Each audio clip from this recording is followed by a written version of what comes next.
अमरजीत जी, आपको जो पूरा देश दुनिया जो जानती है वो टर्बन ट्रैवलर के नाम से जानती है, और जो आपकी बाय कार जो यात्राएं हैं उनके नाम से आप जाने जाते हैं। आपकी जो फॉर्च्यूनर है वो बड़ी मशहूर है और तमाम जो देश दुनिया के लोग जो हैं आपकी कार से आपको पहचानते हैं।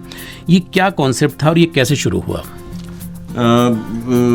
कुछ चीज़ें सुशील निश्चित होती हैं आपके लिए, डेस्टिन होती हैं कि आपके भविष्य में लिखा होता है कि आप कैसे कर रहे हैं। जब हमने ये यात्रा प्लान करी थी तो हमारी कंसल्टेंट थी, उनका कहना ये था कि गाड़ी को बिल्कुल सिंपल रखना है, नीट एंड क्लीन रखना है।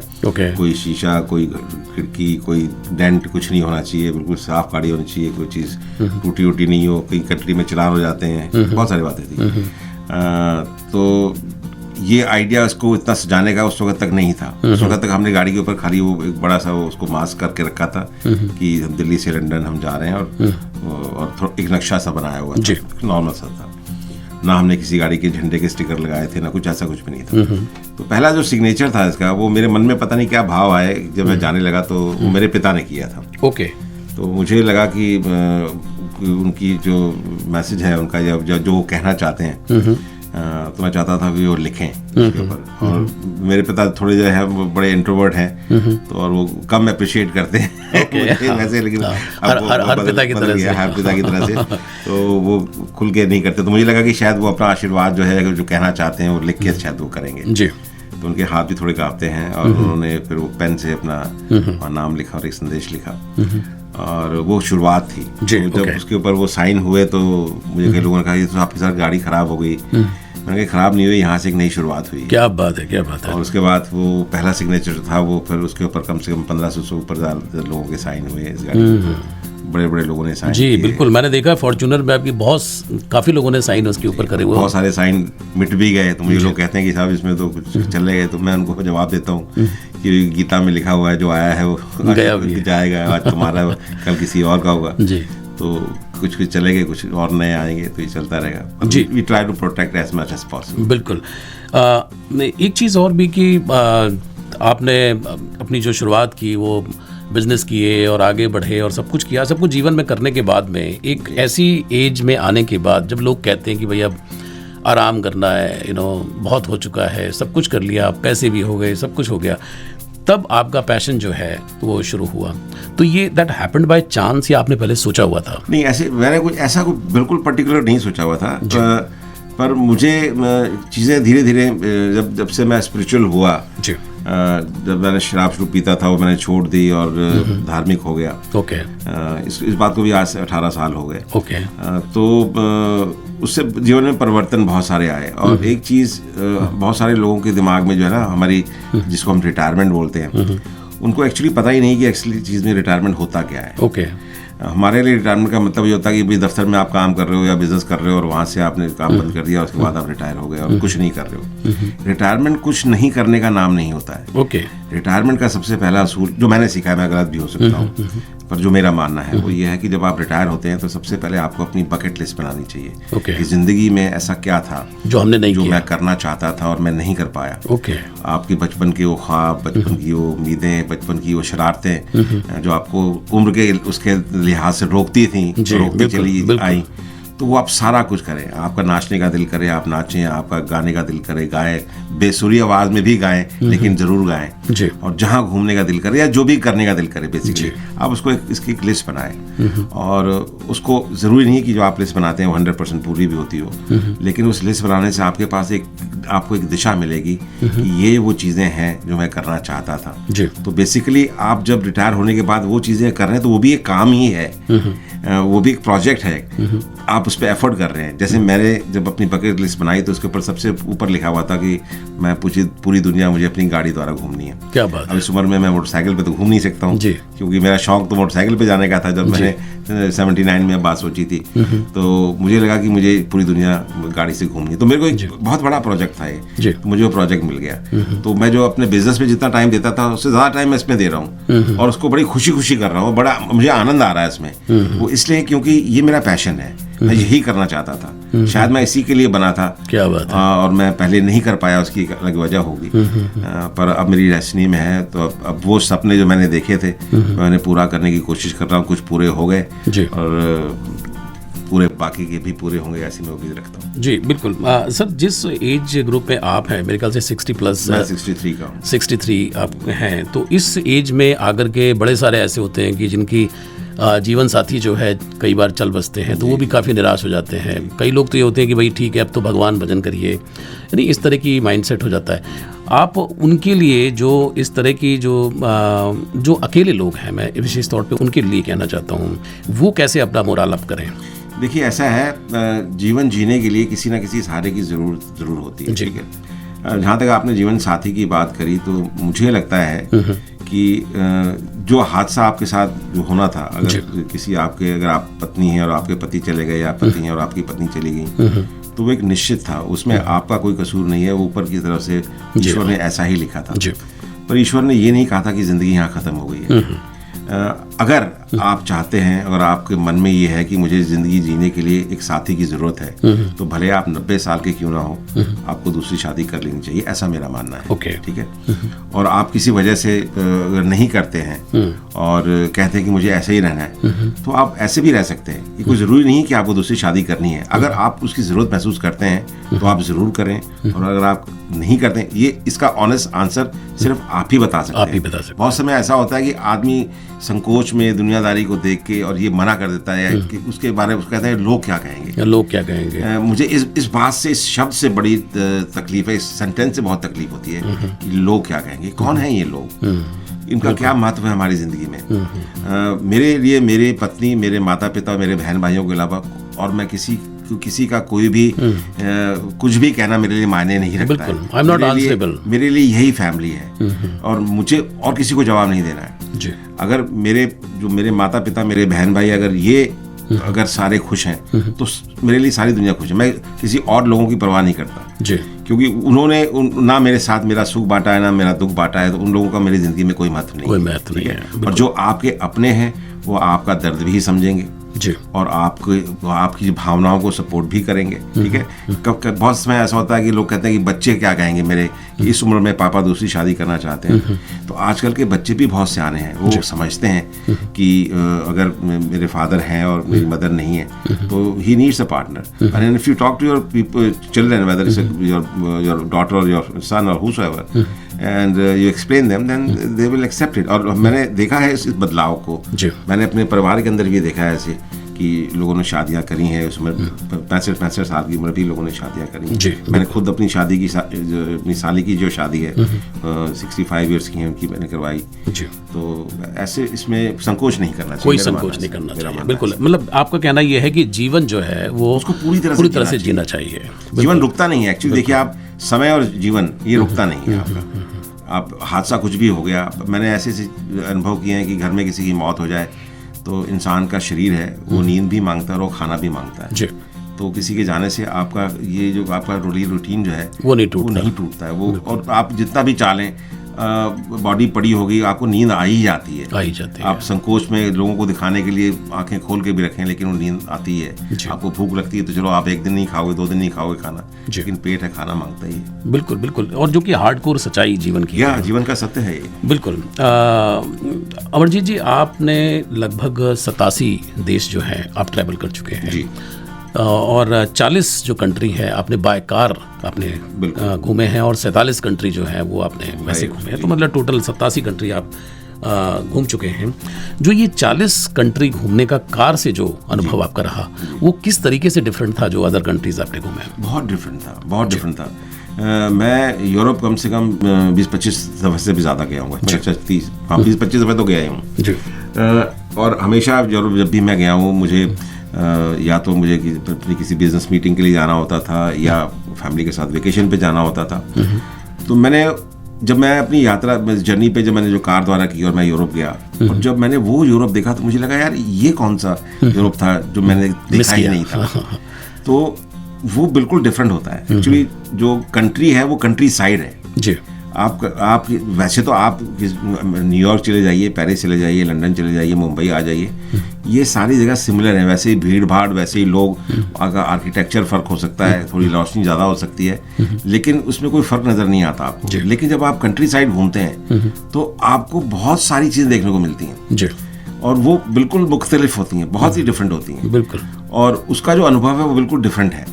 जब आप लोगों के साथ होम स्टे में, घरों में रहते हैं, वहाँ के कल्चर को समझते हैं, वहाँ उनके साथ छोटी सी झोपड़ी में या छोटे से किसी होम स्टे में या छोटे से रेस्टोरेंट में खाना खाते हैं या छोटे से किसी एक आम होटल में ठहरते हैं, 5 स्टार में नहीं ठहरते हैं, तो वो एक अलग चीज़ है। या कैंपिंग कर रहे हैं आप बंजारों की तरह, नोमैड्स की तरह, तो वो एक अलग अनुभव है जी। तो वो आप तभी कर सकते हैं जब आप अपनी कार द्वारा या मोटरसाइकिल, जो भी आपका वाहन है जिस पर भी आप जाना चाहते हैं, and go to the countryside. तो हम तो हाईवे पे भी नहीं जाते थे, हम तो अंदर की सड़कें लेते थे, जो छोटी छोटी सड़कें होती थी और छोटे छोटे गाँव, छोटे छोटे शहर, और वो देखना और उसका अनुभव करना, इट वॉज अनइमेजिनेबल। वो उसका मजा ही कुछ और है जी। चाहे वो इंडिया का हो चाहे बाहर का हो। इंडिया में भी है, बहुत सारी जगह ऐसी हैं जो आप, और अब हम गए होंगे, अब हम शिमला गए फॉर एग्जांपल, तो शिमला हमने क्या देखा है, मॉल रोड और ऊपर के 2-4 चीज़ें।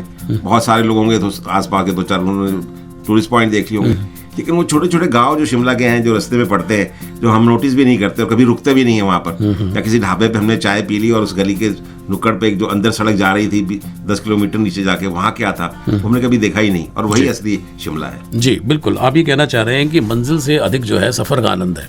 वही है, जिंदगी है ही सफ़र ही है। सफ़र का आनंद जो है वो तो मंजिल पे पहुंच जाने पे तो आप खत्म हो जाते हैं, आपका पर्पस खत्म हो जाता है जी। मैं तो कहता हूँ सफ़र कभी नहीं खत्म होना चाहिए। बिल्कुल बिल्कुल ठीक कहा आपने।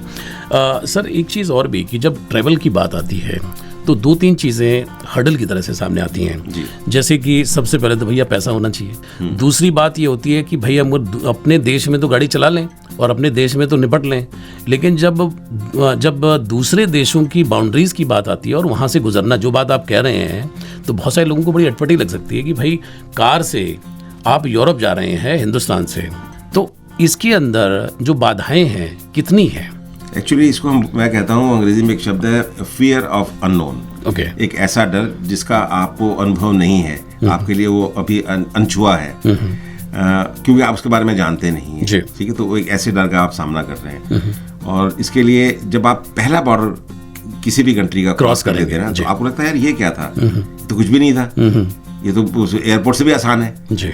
तो वो डर आपका खत्म हो जाता है। ओके। ठीक है ना। बाकी इस तरह की यात्रा में हाँ, क्योंकि लोगों को मालूम नहीं है, तो जब तक उनको लगता है कि पता नहीं कितने सारे वीज़े लगते होंगे, क्या होता होगा, तो ये सारी चीज़ें उनको नहीं पता है। और जो हम काम कर रहे हैं, जो हमने किया है, और हमने से लोगों को एजुकेट ही किया है कि अपने व्लॉग्स द्वारा, अपने सीरियल्स द्वारा, अपनी जो हम वीडियोज़ बनाते हैं, और अब जो डॉक्यूमेंट्री बन रही है उसके द्वारा ख़ास तौर से, तो उससे लोगों को ये मालूम पड़े कि भाई आप क्या चीज़ आप कैसे कर सकते हैं। और आजकल तो YouTube पे बहुत सारी चीज़ें आप अवेलेबल हैं, पर YouTube पे कुछ लोग ऐसे हैं जिन्होंने वो अनुभव शेयर करे हैं जो उनके खुद के नहीं हैं, उन्होंने उनके सुने सुनाए हैं। पर मैं तो आपसे वो अनुभव शेयर करता हूँ जो मैंने ज़िंदगी जी है, और मैंने खुद वो बॉर्डर क्रॉस किया है, मैंने खुद वो उन रास्तों पर चला हूँ, तो मुझे उन लोगों से उस चीज़ का अनुभव ज़्यादा है। बिल्कुल बिल्कुल बिल्कुल ठीक कहा आपने कि आपको अनुभव भी है, और जाहिर सी बात है कि आपने जब स्वयं उस चीज़ को जिया है तो आपसे बेहतर कौन बता सकता है। जहाँ तक पैसे की बात है, तो एक ये भी बड़ा डर जो है वो लोगों को रहता है कि भाई पैसे बहुत खर्च होंगे, तो ट्रैवल में क्या ऐसा भी है कि आदमी कम पैसे में भी घूम सकता है? बिल्कुल बिल्कुल घूम सकता है। एक्चुअली जब मैंने ट्रैवल किया जी, तो उस वक्त मेरा तकरीबन 35 से 40 लाख रुपए खर्च हुआ, और हम 4 लोग थे जी। उसके बाद 35-36 लाख खर्च हुआ होगा। फिर मेरी पत्नी और मेरी जो बेटी थी वो लंदन आ गई, और मुझे क्वीन एलिजाबेथ से मिलना था, तो हम कहीं और जा नहीं सकते थे, तो हमने वहीं पर एक बड़ा सा अपार्टमेंट न्यू लंदन में लिया, जिसके 3-4 लाख रुपए लग गए। तो हमारी टीम भी हमारे साथ ठहरी हुई थी, तकरीबन 40 लाख रुपए लग गया। तो जब मैं 40 लाख लगाने के बाद जब हम वापस आए, तो क्योंकि मैंने सारी जर्नी को डॉक्यूमेंट किया जी, और उसके नोट्स बनाए, उसकी वीडियोस बनाई, अभी तक मैंने रिलीज़ नहीं करी हैं बहुत सारी वीडियोस। तो मुझे ये लगा कि यार ये जो 40 लाख रुपए है, ये एक्चुअली मेरे जो खर्च हुए हैं, ये मेरी फीस थी एक्सपीरियंस गेन करने की। जी बिल्कुल। तो मैंने उस 40 लाख रुपए से एक एक्सपीरियंस गेन किया, और उसके बाद मुझे लगा कि मुझे इस पर किताब लिखनी चाहिए कि कैसे आप कम पैसे में या बिना पैसे के आप दुनिया घूम सकते हैं। बिल्कुल। और वाकई में लोगों को अटपटा लगेगा कि आप बिना पैसे के कैसे दुनिया घूमी जा सकती है। तो उसके बारे में कहना चाहूँगा कि दुनिया वाकई बिना जर्नी जो है बिना पैसों की भी की जा सकती है। उसका मकसद ये है बिना पैसों के कि आपके खुद के पैसे ना लगें और आप उसको इस तरीके से करें कि आपकी जो ज़रूरतें हैं उसको आप मिनिमाइज़ करें और आपको सपोर्ट करें लोग, तो आप बिना पैसे के भी कर सकते हैं। और जो मेरी आगे आने वाली जो वेब सीरीज़ जो हम बना रहे हैं वो इसी के ऊपर बेस्ड है कि आप बिना पैसे के कैसे घूम सकते हैं पूरी दुनिया। और वो भी ये नहीं कि आप बैग पैकर हैं और अपने काउच सर्फिंग कर रहे हैं, सड़क पर खड़े करके वहाँ से लिफ्ट मांग रहे हैं, उससे जा रहे हैं या साइकिल पे जा रहे हैं। आप कार द्वारा आप कैसे, और वो भी अच्छी तरीके से रहना, अच्छी तरीके से खाना खाना और कार से जर्नी करना, वो कैसे फ्री करेंगे। यही है हमारी आने वाली वेब सीरीज जो हम बनाने जा रहे हैं। जी, आने वाली वेब सीरीज में तो बताएंगे, कुछ टिप्स भी आप देना चाहेंगे जो इनिशिएट कर सकें बिना पैसे के वाली? जी, हाँ, टिप्स तो ये है कि देखिए, इसके लिए सबसे पहले तो आपका पागलपन चाहिए जी, पैशन चाहिए, बिल्कुल जुनून की हद तक का, कि भाई आप उसके लिए पागल हो जाएं कि मुझे करना ही है करना। क्योंकि जब आप किसी चीज़ के लिए पागल होते हैं और उसको पैशन से करते हैं और उसमें चढ़ते हैं गिरते हैं चढ़ते हैं गिरते हैं तो उस पर पहुंच ही जाते हैं। तो सबसे पहला चीज़ तो पागलपन चाहिए। पागलपन के बाद चाहिए फिर प्लानिंग। ठीक है, आपकी सही प्लानिंग आपको सही तरीके से आपकी सही मंजिल पे पहुंचा सकती है। ये दो चीज़ों का होना बड़ा ज़रूरी है जी। और फिर उसके बाद जब आप प्लानिंग करते हैं तो प्लानिंग में आपको धीरे धीरे चीज़ें समझ में आनी शुरू होती है कि अगर, क्योंकि किसी भी जर्नी में के 3 हिस्से होते हैं। आपका उसमें आता है खाना पीना, रहना, और जिस आप वाहन से जा रहे हैं तो जो कन्वेंस जो है उसका फ्यूल या उसकी मेंटेनेंस जो भी है, तो उसके बेसिक 3 हिस्से हैं। तो उन 3 हिस्सों को आप कैसे कवर करें कि किस तरीके से आपका खाना पानी फ्री हो जाए, किस तरीके से आपका जो है फ्यूल कहीं से कोई स्पॉन्सर कर दे या कोई आपको दे दे, तो उसके लिए आपको सोचना पड़ेगा। ठीक है ना, तो उसके लिए सबसे पहली चीज़ क्या आती है लोगों के दिमाग में कि यार स्पॉन्सर्स लेके आते हैं। ठीक है, स्पॉन्सर जो है वो 2 धारी तलवार है। स्पॉन्सर्स कोई भी आपको, अगर आप नए हैं, इसका ये मतलब बिल्कुल भी नहीं है जो मैं बात करने जा रहा हूँ कि ये ऐसा मुमकिन नहीं है, ऐसा मुमकिन है, लेकिन उसके लिए आपको बहुत सारा प्लान करना पड़ेगा, बहुत सारे तरीकों से आपको अपने आप को प्रोजेक्ट करना पड़ेगा। तो स्पॉन्सर्स आपको हेल्प करते हैं आपकी जर्नी में। पर अब मैंने देखा है पिछले कुछ 3-4 सालों में हर आदमी जो है, जिसने साइकिल उठाई वो स्पॉन्सर के पास चला गया, किसी ने मोटरसाइकिल उठाई वो चला गया स्पॉन्सर के पास। तो बहुत सारे लोग जो हैं वो एक बिना मकसद की यात्रा कर रहे हैं। उनकी यात्रा का कोई मकसद नहीं है। उनकी यात्रा का मकसद ये है कि बस हमें घूमना है और हमें स्पॉन्सर हमारे अपनी मौज मस्ती के लिए स्पॉन्सर पैसे दे दे। तो कोई भी स्पॉन्सर आपको आपकी मौज मस्ती के लिए पैसे नहीं देगा। स्पॉन्सर सीधा आपको स्पॉन्सर्स को खाली एक बात समझानी है कि वो आपको क्यों दे और पैसे क्यों दे, और उसके आपको अगर वो पैसे देता भी है तो उसको उससे क्या लाभ है। बिल्कुल। तो उसके लिए आपका जो जर्नी का जो पर्पस है वो बड़ा प्योर और बड़ा डिफाइन होना चाहिए। प्योर से मेरा मतलब ये है कि उसमें ये ना हो कि आप अपने स्पॉन्सर को बेवकूफ़ बना के वो जर्नी कर रहे हैं खाली अपने मज़े के लिए। तो आप जो भी प्रोजेक्ट कर रहे हैं वो ऐसा हो जिससे किसी की ज़िंदगी पे कोई प्रभाव पड़ता हो, या आप कुछ बदलाव ला सकते हैं, या उससे बदलाव आए, या किसी मैसेज को आपको देना चाहते हैं जिस पे आप वाकई बिलीव करते हैं। बहुत सारे लोग हैं वो किसी भी मकसद को ऐसे उठा लेंगे, सेव वाटर, सेव गर्ल और सेव फलाना प्लांटेशन, जो ट्रीज लगाए, और उन्होंने जिंदगी में खुद कभी एक पौधा भी नहीं लगाया होगा। पौधा नहीं लगाया, सही बात है। ऐसे लोगों को स्पॉन्सर्स कभी भी सपोर्ट नहीं करते। बिल्कुल, कहीं ना कहीं मकसद बड़ा प्योर होना चाहिए और ऑनेस्ट होना चाहिए, डिफाइंड होना चाहिए, और उस जो स्पॉन्सर आपको पैसे दे रहा है उससे आप उनको क्या माइलेज दे रहे हैं। बिल्कुल, आपकी अकाउंटेबिलिटी जो है बिल्कुल वो बहुत ज़रूरी है। जैसा कि कहा कि आप जो 40 कंट्रीज़ हैं वो बाय कार घूम चुके हैं, 47 अभी बचते हैं आपके। उसके अलावा जो है कितने और कंट्रीज़ जो हैं वो कार द्वारा घूमे जा सकते हैं, और आपका लक्ष्य क्या है? देखिए, मेरा लक्ष्य तो ये है कि मुझे 7 कॉन्टिनेंट करने हैं। तो 7 कॉन्टिनेंट में जो है वो अंटार्कटिका भी आता है। ओके।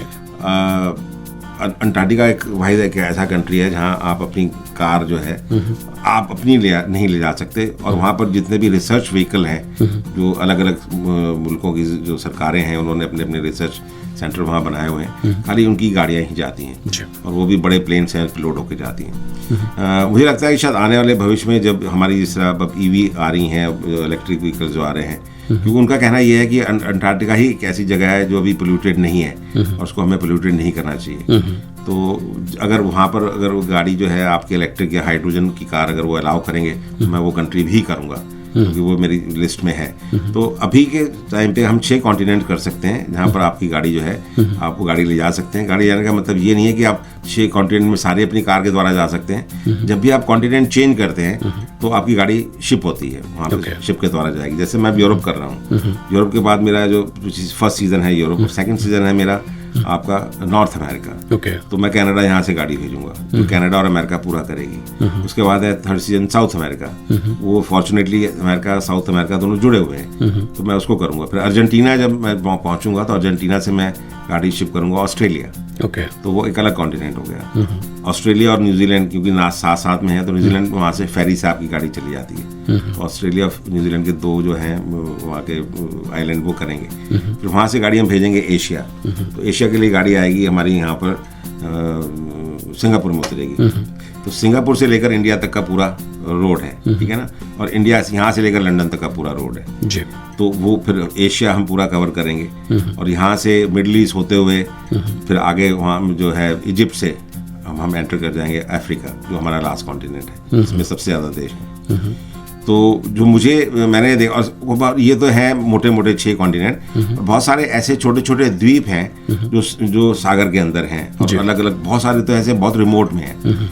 तो जहाँ तो गाड़ी जा सकती है, गाड़ी जाने का मतलब ये है कि आप फेरी द्वारा या किसी जो पैसेंजर फेरी हो वहाँ पर तो आप ले जा सकते हैं। स्पेशली आप किसी दूसरी फेरी पे अपनी गाड़ी को लोड करके और वहाँ इतनी दूर ना प्रैक्टिकली भी पॉसिबल नहीं है, वो कई जगह पे अलाउड भी नहीं है जी। तो जो मैंने रिसर्च करी है उसके हिसाब से एक 197 कंट्रीज जो पूरी दुनिया में है जो लिस्ट में है, उसमें से आप तकरीबन 160 ऐसे कंट्रीज हैं जहाँ पर आप बिना किसी तकलीफ के अपनी गाड़ी ले जा सकते हैं। तो उन 160 का लक्ष्य मैं लेके चल रहा हूँ। बहुत बढ़िया, बहुत बड़ा लक्ष्य है आपका। और अमरजीत जी, एक चीज़ और भी कि ये जो आप बता रहे हैं, इट नीड्स अ प्लानिंग। तो अब एट द एज ऑफ 63 आपका खाना पीना, आपकी हेल्थ, आपका सुबह उठना जागना नहीं, और कहीं ना कहीं अपने आप को मेंटेन, काफ़ी लोग तो ये है कि 63 के बाद में 65 में तो जाकर के वो अपना उनका दिन का रहता है कि भाई इतने बजे ये दवाई लेनी है, इतने बजे वो दवाई लेनी है। तो ये कैसे मैनेज करते हैं सारा कुछ? मैंने फिर बात वहीं आती घूम फिर के, जब आपका पागलपन होता है ना तो आप कुछ भी किसी हद तक कुछ भी करने को तैयार हो जाते हैं जी। आज मैं आपके यहाँ पर आके इंटरव्यू दे रहा हूँ। मैं पिछले 20 दिन से मेरी स्लिप डिस्क हुई हुई है और शाटिका पेन है मेरी लेफ्ट साइड की लेग में, और मैं आज पहली दफ़ा घर से बाहर निकला हूँ पिछले 20 दिनों में, और मैं लिम्प कर रहा हूँ। पर मेरे में एक जुनून है, और मैं जिस डॉक्टर को दिखा रहा हूँ उसको भी मालूम है, वो भी मेरे मित्र ही हैं एक तरीके से, और मेरी जर्नी को फॉलो करते हैं, हमारी बिल्डिंग में ही रहते हैं। तो मैंने उनसे पूछा कि मुझे कितना टाइम लगेगा, क्योंकि मुझे जून में जाना है। तो उन्होंने बोला कि सर अंकल एक महीना तो लग जाएगा, और आपको दवा खाओ, 2 हफ्ते की अभी और खाओ।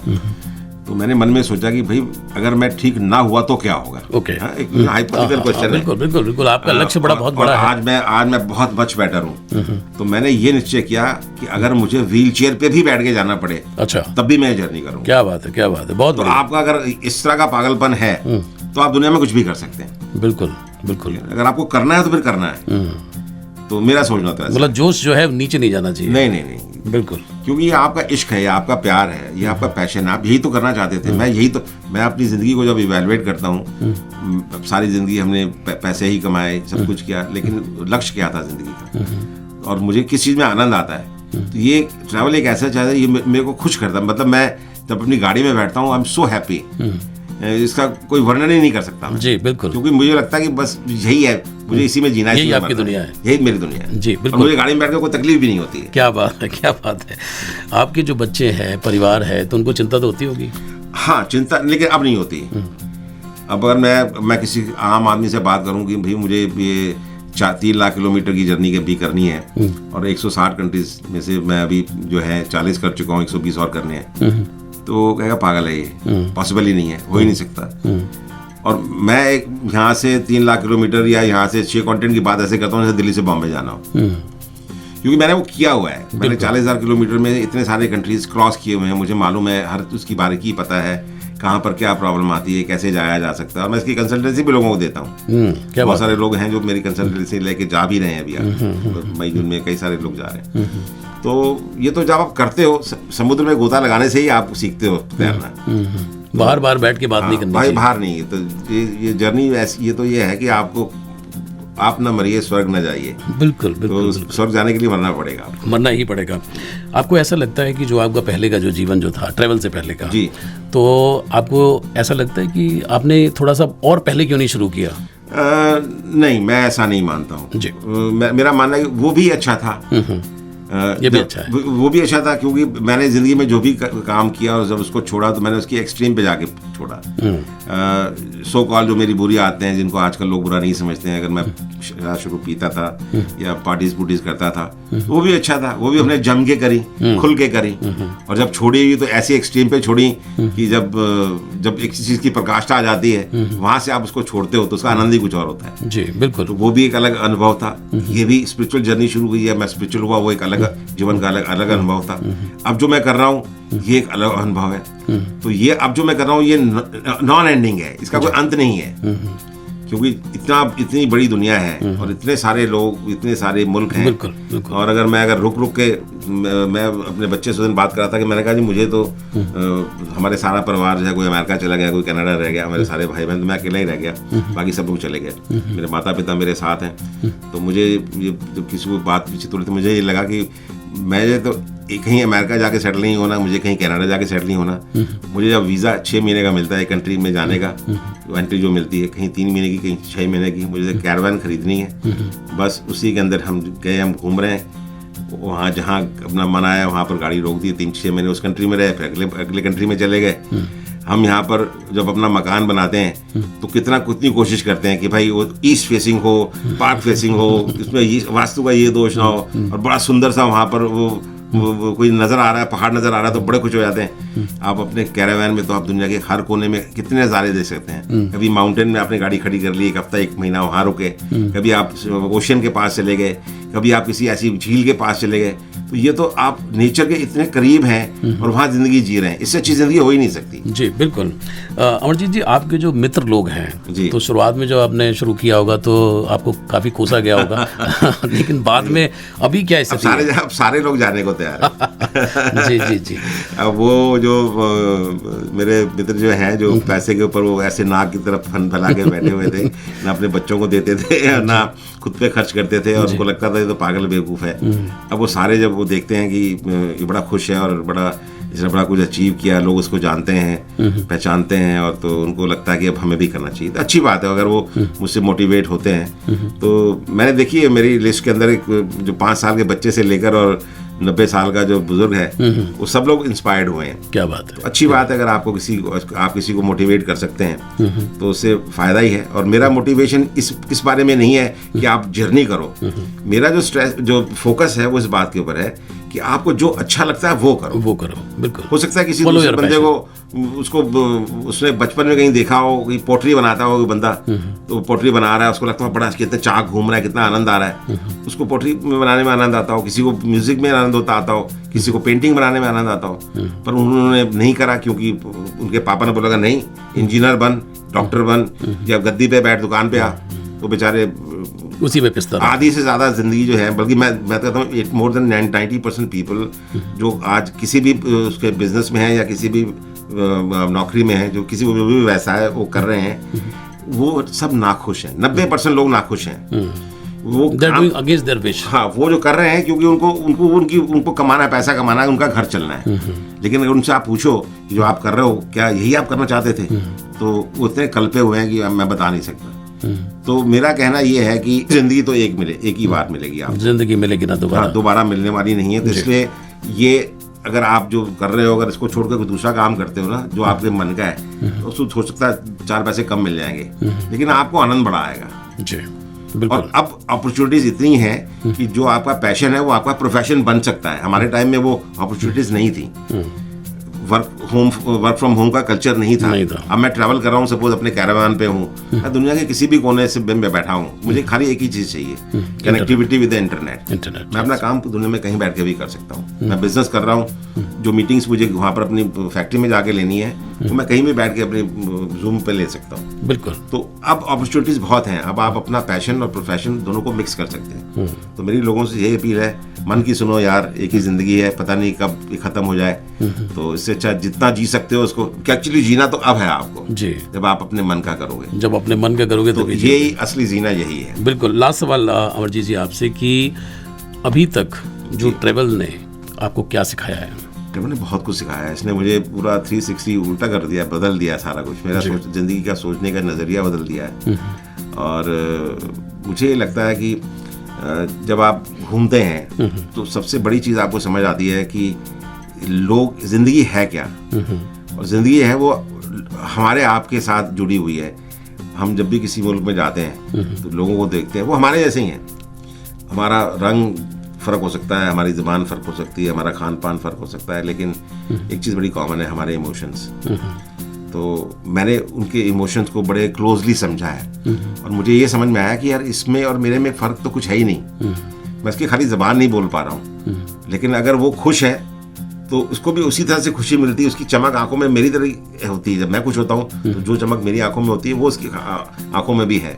और जब मैं अंदर से मैं परेशान हूँ तो आप मेरे चेहरे पे वो परेशानी देख सकते हो। और जब मेरे आंसू जब बहते हैं उसी तरह के आंसू उसके भी बहते हैं जब उसके घर में बच्चा बीमार होता है, या उसकी उनके बेटी का कोई इशू होता है, या बेटे का कोई इशू होता है, या पेरेंट्स का इशू होता है, या किसी और चीज़ का इशू होता है, तो वो उनके चेहरों पे उसी तरीके के भाव होते हैं। उनके अंदर आत्मा जो है उसी तरीके से रोती है। वर्ल्ड वाइड मतलब ह्यूमन इमोशंस, ये ह्यूमन साइकोलॉजी है। जिस तरह हमारा रंग एक है, खून आप निकालेंगे तो पूरी दुनिया में किसी का निकालेंगे लाल ही होगा। इस तरह हमारे जो इमोशंस हैं बिल्कुल सेम है। खुशी और गम के इमोशन में रत्ती भर भी फर्क नहीं है जी, बिल्कुल एक रत्ती भर भी फर्क नहीं। ये मैंने सीखा है।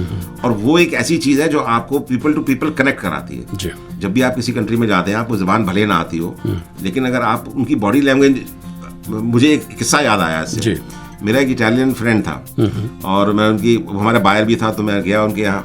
मुझे 2 दिन के लिए मीटिंग पे उन्होंने बुलाया था, तो वो किसी काम से बिजी था, और मुझे, मेरा जो फ्लाइट थी वो मिलान से थी, और वो मिलान से तकरीबन 300 किलोमीटर दूर वो कहीं पर उनका फैक्ट्री था, जहाँ पर उनकी फैक्ट्री थी। तो उनको छोड़ने के लिए उन्होंने अपने पिताजी को मेरे साथ भेज दिया। अब उनके पिताजी इटालियन बोल रहे हैं और मैं उनका अंग्रेजी में जवाब दिए जा रहा हूँ, ठीक है। अब हम दोनों एक दूसरे की बात को समझ नहीं रहे हैं, लेकिन हम बात बोले जा रहे हैं। फिर वो रास्ते में वहाँ पर वो दोपहर का टाइम था, खाने की जगह आई, तो उन्होंने खाने की जगह पे रोका, एक रेस्टोरेंट में ले गए। एक छोटा सा रेस्टोरेंट था, इटालियन रेस्टोरेंट था। तो उन्होंने वाइन मंगाई, वाइन में जो सर्व की तो मैं उसको पीता था। हम दोनों ने वाइन पी, और उसके बाद वो बोलते रहे और मैं सुनता रहा, और एयरपोर्ट तक गए। उसके बाद फिर हम दोनों ने एक दूसरे को हक किया।